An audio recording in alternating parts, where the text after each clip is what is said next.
Tutoring online goes against everything that I feel like is right for teaching. It's so frustrating not to be there with a student and to help them brainstorm, help them solve problems, to see what they're doing.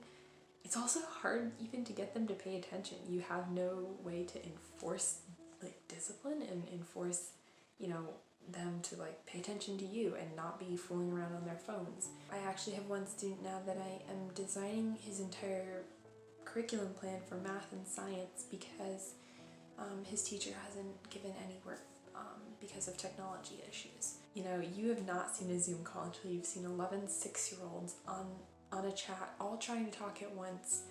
Phones are sideways and upside down, and then they're rubbing on the speaker, so it's this loud, obnoxious noise. Quite hysterical. But as time was continuing to go on, I began to think more and more of my students who come to school each day. Not only are they getting free breakfast and free lunch, but what about the children who come to school each day and that's the only way their parents have childcare? What about the students who come to school each day and school, 8 hours at school, that's the only time that they experience love and care? And what about the students who come to school each day and that's the reason that they're well kept, that's the reason that they're not neglected, because someone's seeing them each day? The students I really worry about are those who are, half a year, a whole year, 2 years behind in their work. What about them? Well, now I'm beginning to think, what would that look like online? What would that look like if I have to start my class as a Zoom class in September?